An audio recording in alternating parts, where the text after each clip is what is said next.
Olha só, o Salmo 23 é um salmo baseado na história de Davi. Todo mundo sabe disso. Dentre os salmos bíblicos, o Salmo 23, juntamente com o Salmo 91, são os salmos mais conhecidos. Até mesmo antes de você conhecer a fé cristã, você já conhecia esse salmo. Com certeza você já deve ter ouvido falar desse salmo diversas vezes. Todo mundo sabe que salmos são cânticos, são poesias, são cânticos de vitória, são cânticos de triunfo, são cânticos históricos, como também são cânticos de tristeza, são cânticos de vida pessoal. Enfim, os salmos são cânticos, são versos. É tanto que, diferente dos outros livros da Bíblia, não precisa nem fazer teologia para saber disso, nós não nos referimos aos salmos como dizendo abra a Bíblia no livro de salmo tal, no capítulo tal, versículo tal, porque não são capítulos, não são versículos, são versos, são canções, são poesias. Por isso nós se referimos assim ao livro de Salmos. E o livro dos Salmos, no Salmos 23, o salmo é baseado na história de Davi. Para mim falar um pouquinho de Salmo 23, eu quero falar um pouco sobre Davi. Eu amo Davi. Davi, para mim, ele é um dos camaradas da Bíblia Sagrada que tem o meu respeito. Davi é muito esperto, não é à toa que o próprio Deus deu testemunho dele, dizendo: achei a Davi segundo o meu coração. Eu meditando na história de Davi, você vai ver que Davi, no dia mais feliz de sua vida, no dia que ele vai tomar posse da promessa, aquela promessa que ele foi tão perseguido para assumir o trono, no dia que Davi vai reinar, Davi olha para um lado e para o outro, tem um palácio, tem tudo pronto para ele reinar, mas ele não reina enquanto a presença de Deus não volta para Israel.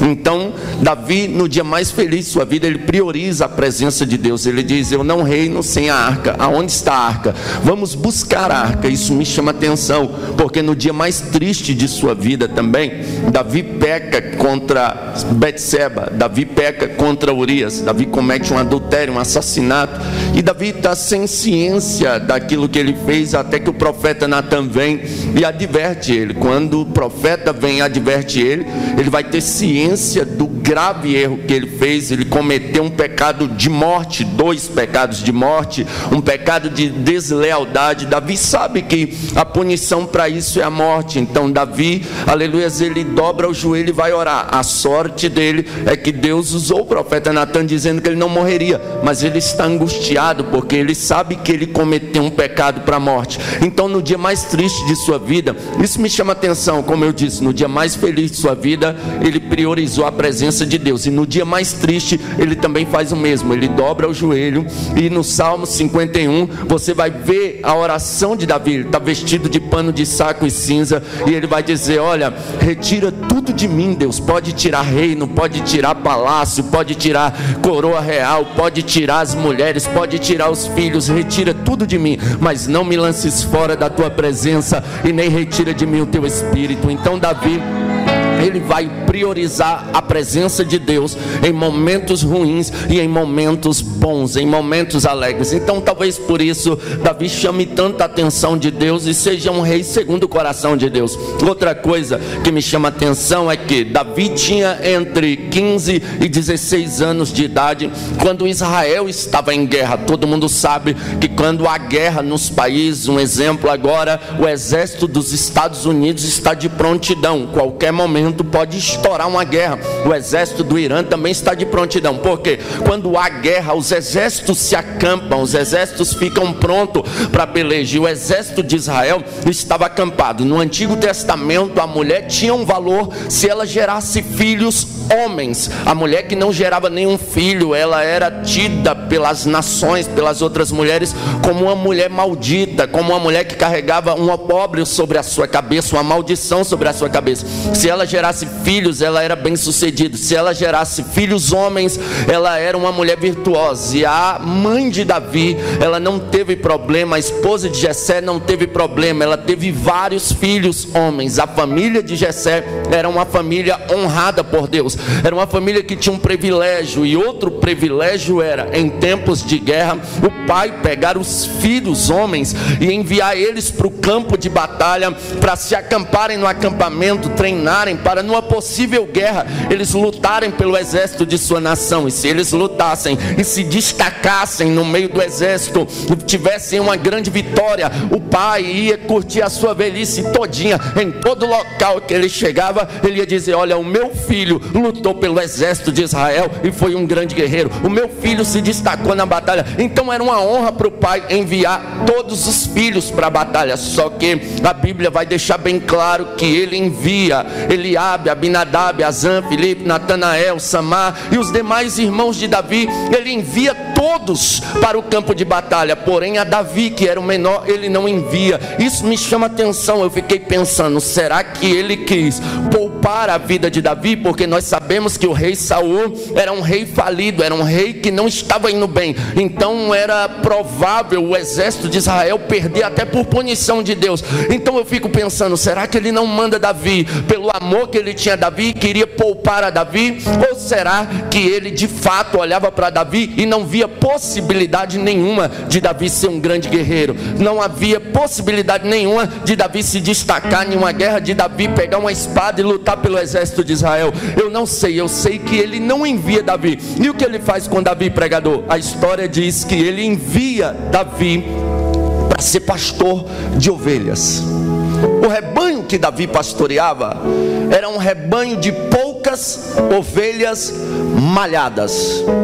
Eu já vi muitos pregadores dizer que o pai de Davi, por desprezar Davi, envia Davi para ser pastor, e ser pastor de ovelhas era a pior profissão da época. Só que isso não é verdade. Ser pastor de ovelhas naquela época era uma profissão de honra como qualquer outra, como carpinteiro, como foi o nosso Jesus de Nazaré, como ferreiro, como copeiro, como, aleluia, padeiro, qualquer outra profissão. Ser pastor era uma profissão de honra como qualquer uma. O problema de Davi não é o fato de ser pastor, é porque Davi não era pastor de ovelhas normais. Davi era um pastor de poucas ovelhas malhadas. As ovelhas malhadas eram ovelhas manchadas. Elas tinham baixo valor comercial, porque a lã delas não servia para fazer tecido, até que servia, mas a dificuldade entre separar uma cor e outra da lã daquelas ovelhas, aleluia, dificultava. Então ninguém queria usar aquelas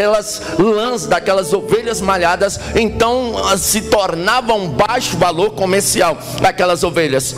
Outra, se houvesse a necessidade de um sacrifício, nenhuma das ovelhas que Davi pastoreava servia para ser sacrificado. Todo mundo sabe que todo sacrifício, o animal tinha que ser sem mancha e sem mácula, e as ovelhas de Davi eram ovelhas manchadas, eram ovelhas malhadas. Só que a história deixa bem claro que Davi, quando ele pastoreia em região de deserto, e todo mundo sabe que região do deserto, aleluia, durante o dia é igual Teresina no Piauí, 40 graus para cima. Durante a noite é igual Porto Alegre no Rio Grande do Sul, chega a dar alguns graus abaixo de zero. Então era essa a região que Davi pastoreava, uma região de deserto. E a história vai dizer que Davi chegou a atravessar desertos com seu pequeno rebanho de ovelhas para dar melhores pastos para suas ovelhas comer. Isso me chama a atenção. Davi, aleluia, pastoreava um pequeno rebanho de ovelhas manchadas, ovelhas de baixo valor comercial. Não eram as melhores ovelhas que se podiam pastorear,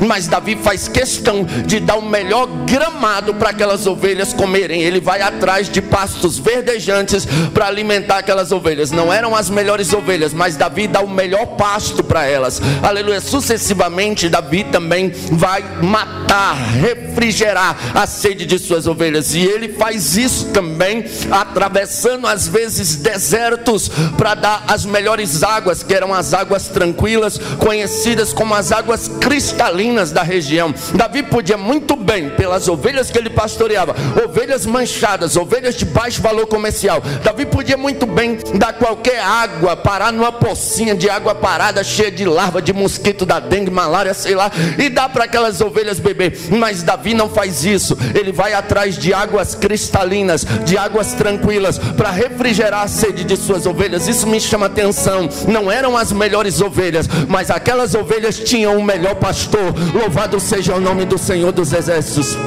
Se você sentar com um pastor para conversar, aleluia, sobre reuniões de obreiro, embora a gente não pode falar muita coisa do que acontece em reunião de obreiro, mas em reunião de obreiro a gente escuta coisas mais ou menos assim: Deus me livre de assumir a congregação tal, as ovelhas de lá é só o sangue de Jesus Cristo, mandar um pastor para lá é para matar ele. Mas se fosse Davi dizia assim: não são as melhores ovelhas, mas deixa comigo, podem não ser as melhores ovelhas, mas eu serei o melhor pastor para elas, eu serei o melhor pastor para elas. E Davi, ele andava, como eu disse, desertos, aleluia, só para dar os melhores pastos para suas ovelhas, aleluia. Davi agora tem uma rotina diária, todos os dias Davi leva suas ovelhas para comer os melhores pastos verdejantes. Todos os dias Davi leva as suas ovelhas para, aleluia, saciarem, refrigerarem a sua sede em águas tranquilas. Mas Davi vai lidar com um problema que acontecia uma época do ano, uma praga causada por uma mosca. Que praga é essa? A praga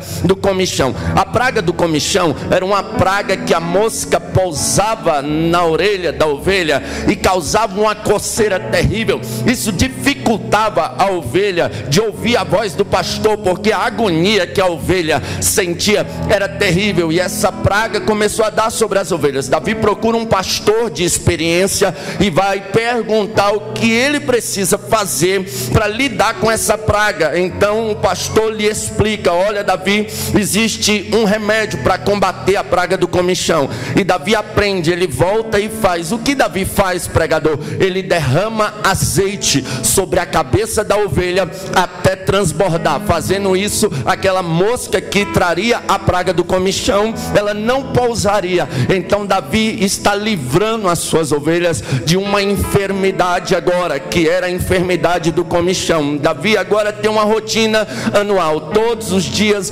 Davi conduz as suas ovelhas a pastos verdejantes, leva ela a águas tranquilas, e toda a época do ano Davi livra as suas ovelhas da praga do comichão. Davi está de olho no seu rebanho um dia, quando de repente um lobo se aproxima, e a visão do pastor é uma visão diferenciada. A visão do pastor, ela é muito diferente da visão da ovelha. Davi está lá pastoreando, pastor Miguel, e de repente ele avista o urso. Davi está vendo todo o rebanho, e Davi está vendo o urso se aproximando, de olho no rebanho, querendo devorar uma de suas ovelhas. Só que a visão de Davi é tão ampla, que Davi está vendo o rebanho, Davi está vendo o urso, Davi está vendo um cajado, e a forma que ele vai acertar o cajado para destroçar o urso. Por quê? Porque a visão de pastor, ela é protetora. A visão de pastor, ela dá a capacidade de ver o rebanho e de ver os perigos que oferece ao rebanho. Entenda uma coisa: visão de ovelha é diferente de visão de pastor. Pode ter mais sabedoria, mas se não tem a chamada de pastor, não tem visão de pastor. Pode ter mais dinheiro, porque infelizmente, irmão, a gente encontra pessoas se levantando contra líderes em igrejas na nação brasileira, dizendo que quem devia ser o pastor era fulano de tal. O pastor fulano de tal tem mais sabedoria, tem mais conhecimento, tem mais dinheiro, tem mais condição de construir, e Deus não olha para isso. Pode ter sabedoria, pode ter diploma, pode ter dinheiro, pode ter carro, pode ter condição de construir, se não tiver a chamada, não vai para frente, porque a visão do pastor, ela é diferente. Você pode ver, irmão, pode ser um pastor com 500 ovelhas, 1000 ovelhas da congregação, se falta uma, o pastor sabe. Quando falta alguém no culto, o pastor sabe. Eu não sei o nome de todos os varões lá da igreja que eu canto no conjunto, irmão. E o pastor sabe do nome de todo mundo da igreja. Como é que é isso? Será que não é uma coisa de Deus? Sem dúvida, a visão do pastor ela é diferente. Ele está de olho nas ovelhas, e o urso vem se aproximando para devorar as ovelhas. Só que Davi é macho, e o bom pastor, está escrito, palavras de Jesus, o bom pastor, ele dá a vida pelas suas ovelhas. O mercenário não, Jesus disse, o mercenário foge quando o negócio aperta. Agora o bom pastor não, ele dá a vida pelas suas ovelhas. E Davi pega o cajado e ele parte para cima do urso. E quando eu falo de urso, irmão, não estou falando aqui de ursinho panda não, tá? Eu não estou falando aqui de urso de pelúcia não, porque, aleluia, a ideia de quando fala de um urso se aproximando, era um ursinho, foi facinho de Davi matar. Vai nessa, lembra lá dos filhos dos profetas, que eram todos capacitados, todos prontos, estudaram na escola de profeta, entendiam tudo de lei, entendiam tudo de profecia. Aí de repente Deus decide escolher um profeta para substituir Elias. E, aleluia, isso me chama a atenção. Todos os filhos dos profetas podiam fechar o olho assim e falar, papai mandou eu escolher esse daqui. Qualquer um que escolhesse estava prontinho, era instruído e era capacitado para ser um profeta no lugar de Elias. Só que Deus não quis escolher nenhum instruído, nenhum capacitado. E eu já reparei que Deus tem dificuldade em escolher capacitados e instruídos para grandes obras. Por que, pregador? Porque os capacitados geralmente querem ensinar Deus a fazer. Os instruídos querem dar instruções para Deus. Ah, pregador, mas Deus chamou Paulo, e Paulo era instruído, concordo. Mas acerca das instruções dele, sabe o que ele falou? Eu tenho como esterco. Quando Paulo ia pregar, sabe o que ele fazia? O que eu recebi do Senhor, isso eu vos ensinei.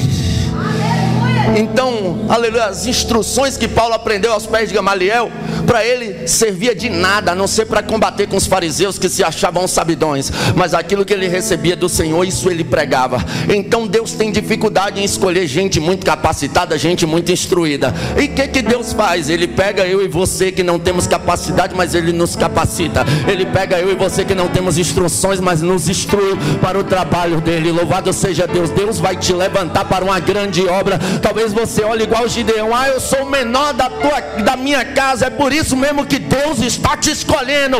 Deus está, aleluia, de olho em alguém aqui para uma grande chamada. Quem acredita, levante a mão e dá glória a Deus. Glória a Deus. Aí o que acontece? Deus decide não escolher nenhum dos filhos dos profetas. Vai lá atrás da junta de boi e unge Eliseu, profeta, em seu lugar. Eliseu é ungido. Aí quando Eliseu é o profeta da vez, Eliseu vem subindo. Aí os filhos dos profetas, vendo Eliseu, eles começaram a fazer bullying de Eliseu. Eles começaram a zombar de Eliseu. Eles começaram a dizer, sobe calvo, desce calvo, sobe calvo, desce calvo. Se fosse na linguagem brasileira, eles iam dizer, e aí carecão, pouca telha, aeroporto de mosquito, e assim vai.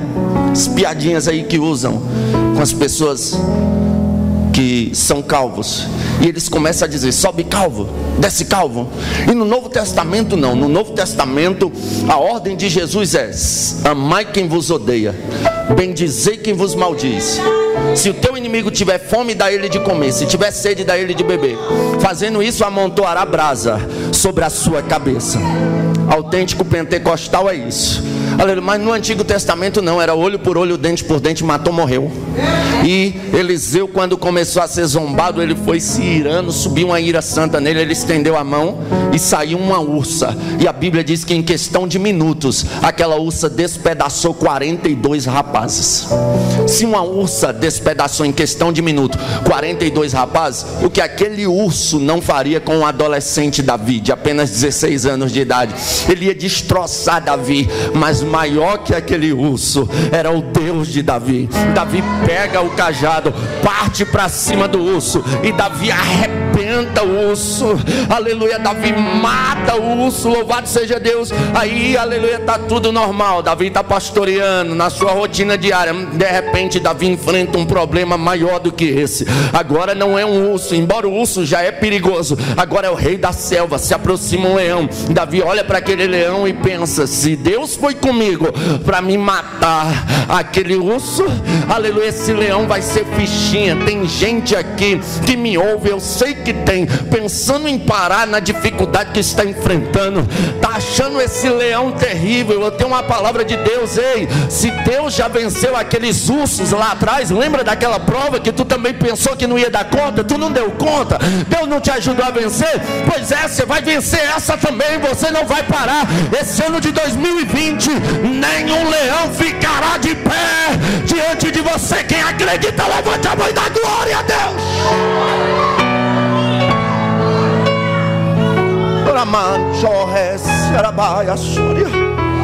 Ele vai te ajudar a vencer esse leão.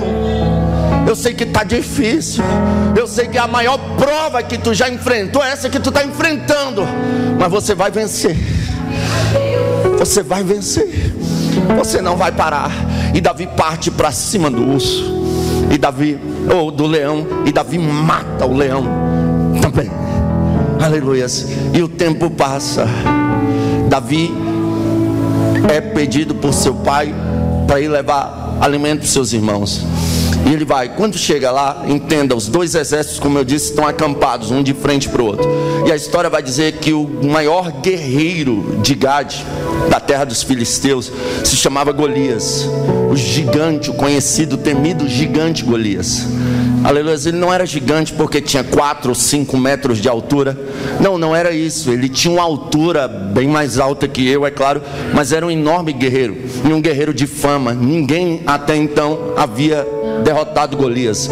Golias despedaçava um grande guerreiro de qualquer exército em questão de segundos. Então Golias, por ter aquela força, por ter aquela fama, por ter aquela potência de um grande guerreiro, ele parava de frente ao exército de Israel e gritava: não tem homem em Israel para me enfrentar. Agora eu imagino, está lá Eliabe, está lá Abinadab, está lá Samar, Azan, Filipe, Natanael, todos os irmãos de Davi estão lá. Eu imagino quando Golias gritava, um olhando para o outro: e aí Eliabe, vai lá não deixa para o Samar, não deixa para o Abinadab.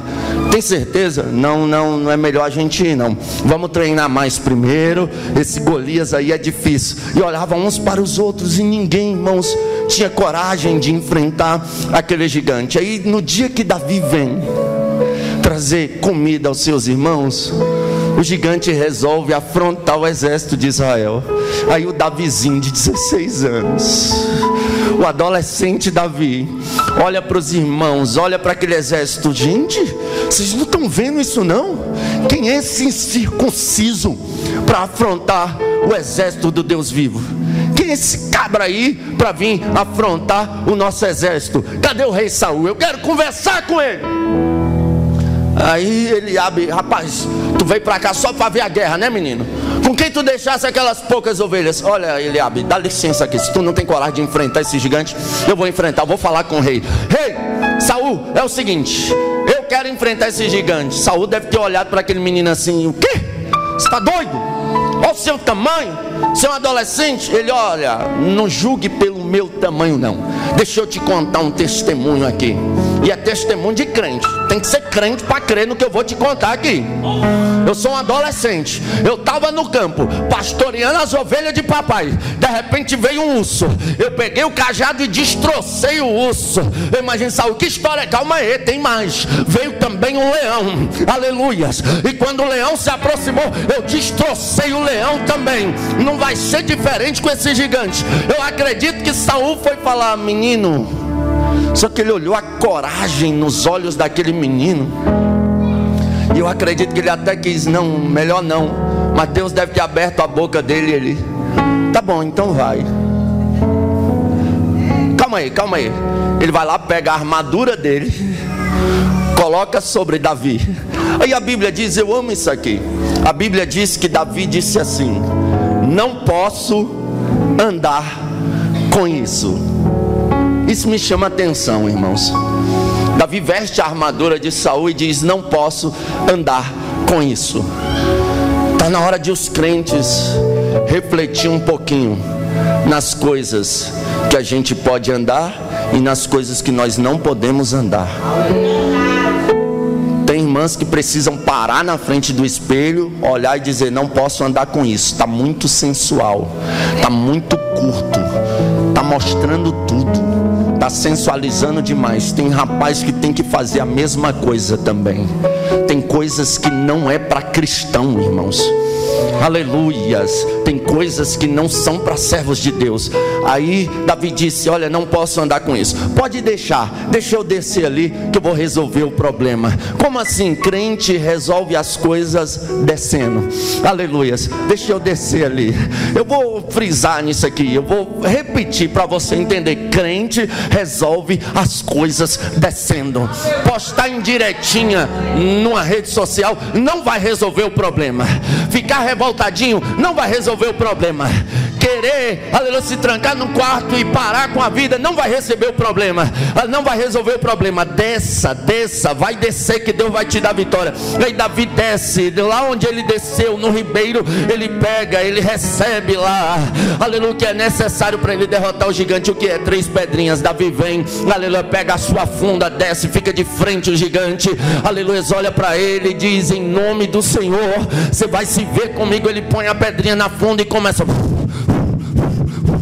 e joga a pedrinha. Eu acredito que Deus mirou aquela pedrinha bem na testa do gigante. O gigante caiu para frente, aleluia. A lógica era o gigante cair para trás, mas ele caiu para frente. Eu tenho certeza que Deus foi lá e deu uma mãozinha. Quando a pedra acertou, Deus veio lá atrás e cai por terra, gigantinho. O gigante caiu e Davi foi lá e pegou a espada dele e matou ele. Louvado seja o nome do Senhor.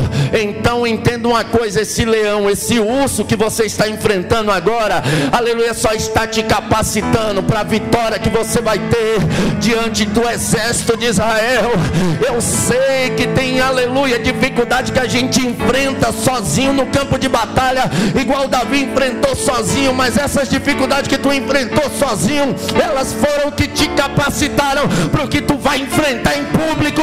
Aleluia. Tu não pode perder, você não vai perder. É por isso que Deus está forjando o teu caráter nessa dificuldade. Glória. Agora, olha,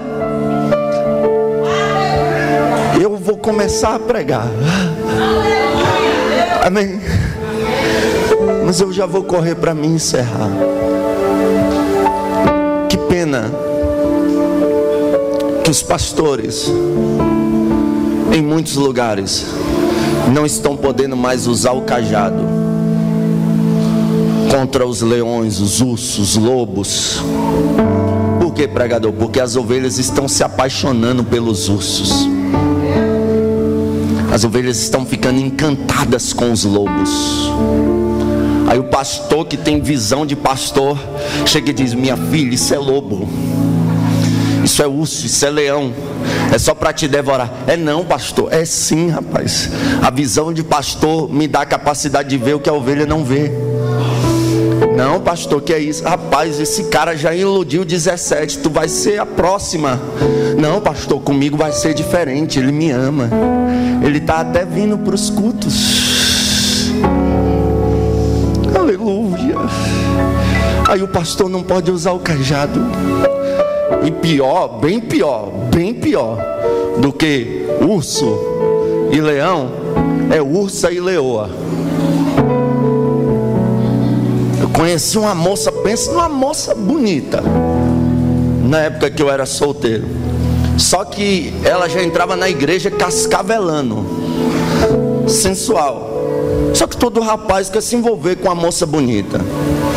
Eu perguntei para um amigo meu, que era obreiro, falei: moço, e aquela moça ali? Ele falou: cara, sai fora. Eu falei: por quê? Ele falou: Jezabel nata. Aí eu: como assim? Ele: não é, observa para você ver. Eu parei para observar a vida dessa moça. E todos os rapazes que ela namorou, e foram muitos, ela gostava de um pregador. Se tocasse bem, então, irmão, era o alvo dela. Se cantasse bem, Só que todo jovem que namorou com essa moça, os que não entraram em depressão, estão desviados, e outros viraram até homossexual. E eu observando isso, eu falei, ainda bem que eu dei ouvido à voz do pastor. Eu não fui no laço, eu deixei o pastor usar o cajado para mim, porque o cajado não atinge ovelha, o cajado só atinge leão, o cajado só atinge bode, o cajado só atinge lobo. E o maior erro que uma ovelha pode cometer é: eu pago o preço.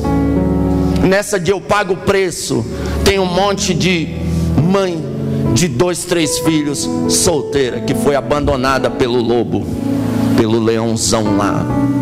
Nessa de eu pago o preço, tem rapaz, eu conheci um rapaz tão crente, rapaz de oração, aí se envolveu com a leoa.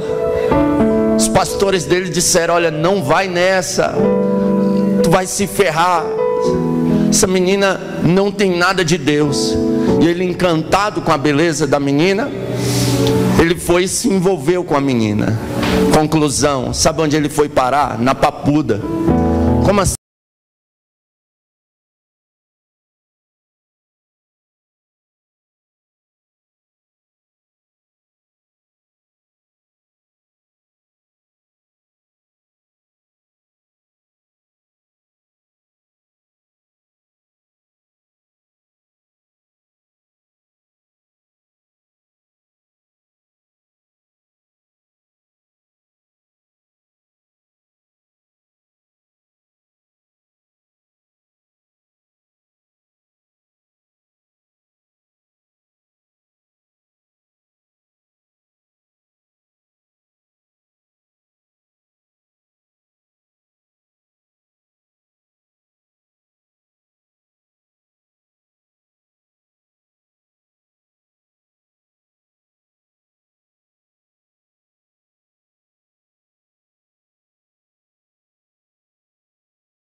o pastor dessa igreja, e foi Ele quem disse, louvado seja o nome do Senhor, em João 10:9: eu sou a porta, quem entrar por mim salvar-se-á, comerá e achará pastagens. Aqui o alimento é saudável, aqui é o melhor gramado para as nossas almas, aqui é a melhor palavra, aqui o evangelho é genuíno, para a honra e a glória do Deus Todo-Poderoso.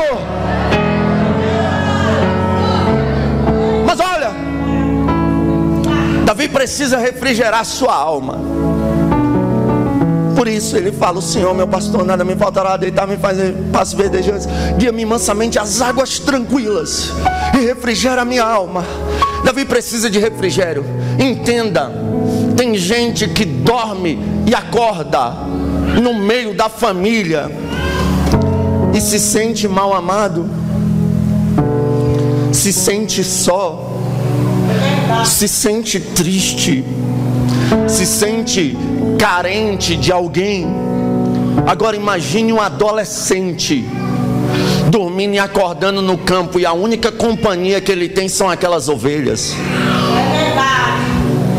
A única companhia que Davi tem são umas poucas ovelhas. Davi está com a alma precisando de um refrigério, mas Davi não é bobo. Então ele vai pedir ao Senhor que seja o seu pastor, porque se o Senhor é o pastor dele, ele vai conduzir ele a águas tranquilas e vai refrigerar a alma. E se existe algo que o Brasil precisa com urgência, é reconhecer o Senhor como pastor, para ter um refrigério na alma. Aleluias. O que eu vou dizer aqui não tem em livro nenhum, pode ter certeza. Se você procurar na internet também você não vai achar. A cura para a depressão, para as crises de ansiedade, está na Bíblia. Eu estava em Acreúna, Goiás, em um local reservado, orando sozinho, quando Deus falou comigo. Deus me revelou algo tão profundo que eu quero compartilhar nessa noite contigo. A cura para a depressão, para as crises de ansiedade, está na Bíblia. É por isso que o Senhor é o nosso pastor, porque Ele refrigera as nossas almas. O que é a depressão, pregador? É a alma se perturbando dentro do indivíduo. A alma do ser humano é a sede das emoções. Quando ela se perturba dentro de alguém, ela leva a pessoa a esquecer de todos os benefícios que o Senhor já fez por ela,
sua alma.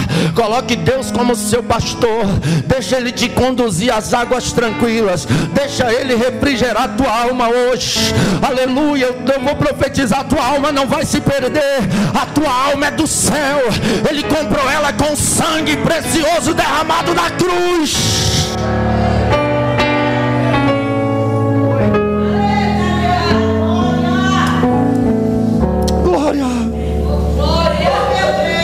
Agora olha, o apóstolo Paulo disse, glória a Deus, 2 Timóteo 4, que virá tempo em que não suportarão a sã doutrina, mas tendo comichão nos ouvidos, amontoariam para si doutores segundo as suas próprias concupiscências. Ou seja, doutores para pregar aquilo que eu quero ouvir, aquilo que vai se enquadrar com o meu padrão de vida, aquilo que vai me deixar alegrinho, aquilo que vai satisfazer os meus desejos. Doutores segundo suas próprias concupiscências, e se voltariam para fábulas. Sabe o que são fábulas? Lembra da terceira série, quando a gente aprendeu a escrever, que a professora dava um livrinho para a gente, e a historinha era um animal conversando com outro? Pois é, animal falando, fábula. Animais falando são fábulas. Chapolin Colorado, fábula. Super-Homem, fábula. Batman, fábula. Palhaço, fábula. E infelizmente chegou esse tempo que Paulo falou a Timóteo, que viria tempos que não suportariam a sã doutrina. Suportam tudo hoje, em muitos lugares por aí, mas está difícil de suportar a sã doutrina. Você vai pregar em congressos aí, suportam 3 horas de cânticos, 200 conjuntos cantando. Há uma obrigação de ouvir todos os conjuntos que visitam a igreja. Aí ouve 200 conjuntos, coloca mais a equipe de louvor, coloca mais o jogral, coloca mais a peça, coloca mais a dança. Aí quando vai passar para a sã doutrina ser aplicada à igreja, irmão, o horário está avançado, o irmão tem 5 minutos aí. Eu espero que o irmão entenda a gente. O pregador que prega a sã doutrina, ele não te entende. Você está sendo irresponsável com a igreja, você está tendo comichão nos ouvidos, suporta tudo, mas não suporta a sã doutrina. Agora, se fosse o cara do stand-up, podia amanhecer ele lá falando que a galera suporta. Se for o cara da revelação, então pode deixar a noite todinha que a gente escuta a revelação. Porque nunca se viu um povo tão viciado em revelação. Mas quando se fala de sã doutrina, aí esse povo aí vive desviando. Desviou por quê? Deus falou e não cumpriu. Que Deus? Que Deus? O meu fala e se cumpre. Mas eu não vigiei, não era para me ter contado o meu sonho, irmão. Aleluia. A pior mentira que pregador diz é: não conta teu sonho para ninguém não, para o diabo não impedir. Irmão, mentira. Aleluia. José contou o sonho, jogaram ele na cova. Aleluia. José contou o sonho, venderam ele, mandaram ele para o Egito. Se José não conta o sonho, a promessa não se cumpria. Você contando ou não, você fazendo qualquer coisa ou não, se Deus falou que vai fazer, Ele faz. Deus não precisa de mim, aleluia, para fazer qualquer coisa. Deus, quando Ele fala, Ele cumpre. Então é por isso que ele tem dificuldade de falar. Agora, irmão, as pessoas não suportam mais a sã doutrina, mas fica lá nas livezinhas do Facebook lá, aleluia, o cara com uma bacia de óleo, uma bacia de farofa, um cajado, sei lá, um pano batendo lá e revelando. E ó a revelação dos caras. Deus está me revelando aqui que quem compartilhar agora vai ser abençoado. Olha que mentira, irmão. Toda revelação que não tem base na palavra, ela deve ser rejeitada. Pregador, você não crê em revelação? Creio. E como creio? Pastor presidente desse ministério, pastor Paulo Miranda, minha mãe nem era crente na época. Ela chegou lá no culto à tarde dele, desesperada. Quando ela entrou, pastor Paulo Miranda chamou ela pelo nome, falou: olha, lá na tua casa está uma situação de desespero, mas ainda hoje, era 3 horas da tarde quando ela entrou lá, ele disse: ainda hoje Deus abre a porta de emprego para você. Quando ela chegou em casa, ligaram para ela ir trabalhar. Então revelações tem, revelações acontece. Eu sou fruto de uma revelação. Eu tinha 15 anos de idade, estava totalmente perdido, aleluia, no mundo das drogas. Eu tenho uma vergonha, irmão, do meu passado. Quando eu olho para o meu passado, parece que não era eu. Aí eu entendo que a Bíblia diz que em Cristo a gente nasce de novo, porque eu fui perdido, viciado em maconha, usava muita droga. Aí o que acontece? Nós morávamos em Águas Lindas de Goiás, no Recreio da Barragem, aleluias, e todo mundo conhecia a gente lá, muita gente lembra dessa situação. A gente morava num barraquinho pequeno, que só tinha um banheiro, ali uma situação de miséria total, porque minha mãe foi abandonada pelo meu pai com 7 filhos. Pense, a mais nova tinha meses de idade, aleluia. Pense para uma mulher trabalhar numa situação dessa, aleluia. Ela não tinha condições de trabalhar, porque ficou enferma dos olhos. Aí minha mãe começou a vender as coisas de dentro de casa, vendeu fogão, vendeu bujão, vendeu geladeira para comprar comida. Conclusão, a gente só cozinhava na lenha. Cortaram a água da gente, a vizinha que deu água para a gente por mais de 3 anos. Pode ir lá, irmão, aleluia, que tenho várias testemunhas disso. Cortaram a luz da gente, a gente vivia comprando vela, quando não tinha vela, ficava no escuro. Pense numa situação de miséria total. E eu viciado em drogas. Uma vez, eu e mais 2 amigos fumamos um baseado de maconha, sentamos no murinho da minha casa e estamos lá. Aí era 3 horas da tarde mais ou menos. Aí vem 3 jovens vestidos de terno no sol rachando, e aqueles jovens, irmãos, eram pentecostais até o tutano, aleluia. Eu e mais os 2 sentados no murinho, doidão de maconha. De repente aqueles jovens param em frente à minha casa e começam a fazer isso aqui, irmão. Pense no negócio. E eles pulavam assim, e pulavam, e sapateavam, e começaram a falar línguas estranhas. Pense isso para 3 jovens doidão de maconha que não conhecia nada do poder de Deus. O meu amigo olhou assim e falou: vixe, os caras tão doidão, mas doidão quem estava era nós. E os caras sapateando, pulando, marchando. Aí eles pegaram um na mão do outro, começaram a falar em línguas. O do meio começou a falar em línguas mais alto. Quando ele começou a falar em línguas mais alto, ele apontou para o meu barraco. Ele disse: hoje essa casa está em ruína, hoje essa casa está em miséria, mas de dentro dessa casa Deus vai levantar pregador, de dentro dessa casa Deus vai levantar profeta, de dentro dessa então quando Deus fala, Ele cumpre. Eu não sei aonde estão aqueles profetas, mas a profecia está pregando aqui hoje. Quem acredita, levanta a mão da glória.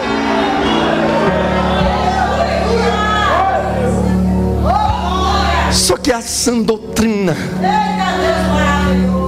é o alimento principal das nossas almas.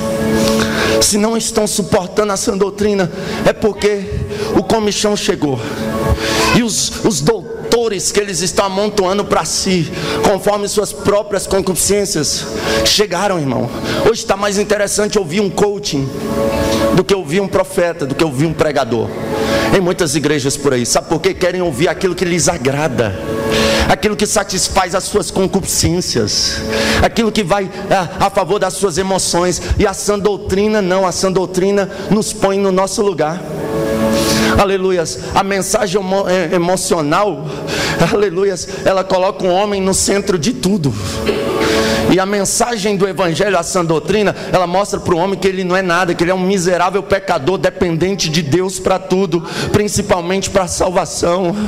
Então a mensagem emocional, ela satisfaz meus desejos, ela põe eu, aleluia, para pensar que eu sou alguma coisa. O Evangelho não, ele deixa bem claro que eu não sou nada. Jesus disse: olha, nascido de mulher não há ninguém maior que João, mas qualquer que quiser ser maior do que João no meu reino, tem que ser o menor aqui. Então o Evangelho se resume a isso. Eu tenho que diminuir para que ele cresça, eu tenho que desaparecer para que ele cresça. Evangelho é isso. Evangelho vem quebrando nossos princípios, sabe? Porque o homem quer trair a esposa, aí o Evangelho vem e diz que se adulterar não vai para o céu. A mulher quer trair o esposo, o Evangelho vem e diz que se adulterar não vai para o céu. É por isso que o Evangelho vem, irmão, quebrando os nossos princípios, aleluia. É por isso que não suportam a sã doutrina. Por quê? Porque gosta de falsificar uma notícia notinha lá, dizendo a eles: eu que não vou pagar imposto para o governo cobra impostos absurdos, eu não vou pagar imposto para o governo. Irmão, está escrito: dá a César o que é de César. Quem falsifica nota, quem passa nota fria, está indo para o inferno. É por isso que o evangelho não é suportado, porque ele vem contra as atitudes ruins que o ser humano tem. O mentiroso, o evangelho diz que o diabo é o pai da mentira. A mulher que caça confusão com tudo, barraqueira, briga por tudo, vive caçando confusão aonde não existe. O evangelho vem e diz que se a mulher quiser ganhar um marido, ela tem que ganhar em silêncio. Aí quebra. O evangelho vem por homenzão que veio lá do mundo, cheio dos seus machismos. O evangelho vem e quebra ele, diz: olha, tu tem que amar a sua esposa como Cristo amou a igreja. É por isso que a sã doutrina não está sendo suportada em vários lugares, porque ela quebra o orgulho do ser humano, ela quebra o eu humano. Mas tem um porém: ela conduz o humano perdido ao céu. Ela conduz o pecador perdido ao céu. Então que nós venhamos suportar a sã doutrina. Aleluia. E como Davi combatia a praga do comichão, Davi derramava azeite. Então há uma importância muito grande de ter azeite nas igrejas. Eu sou de um tempo, eu sou novo convertido. Eu faço agora dia 15 de janeiro 14 anos que eu aceitei a Jesus Cristo como meu Salvador. Mas os cultos que eu achava frio há 14 anos atrás, eu sinto saudade deles hoje, porque está esfriando. Aleluia. Está ficando difícil, irmão. Aleluia. A prova para um obreiro pentecostal ser consagrado a obreiro é ele ser batizado com o Espírito Santo, com evidência em línguas estranhas. Hoje você vai em vários cultos, a obreirada não dá mais nem glória a Deus, não fala mais língua estranha, porque estão perdendo a essência. Aleluia. Eu lembro de uma época que todos os jovens da mocidade eram batizados com o Espírito Santo. O novo convertido, quando sentava lá no meio, era contagiado. Em menos de 3 domingos ele era batizado com o Espírito Santo também. Hoje eu fico olhando jovem com vergonha de ser cheio do Espírito Santo, crente com vergonha de ser cheio do azeite. É por isso que a praga do comichão está tomando de conta. Mas nessa noite o Senhor é o nosso pastor, e Ele vai derramar azeite sobre as nossas cabeças, até o cálice transbordar, até o cálice transbordar, até o cálice transbordar, até o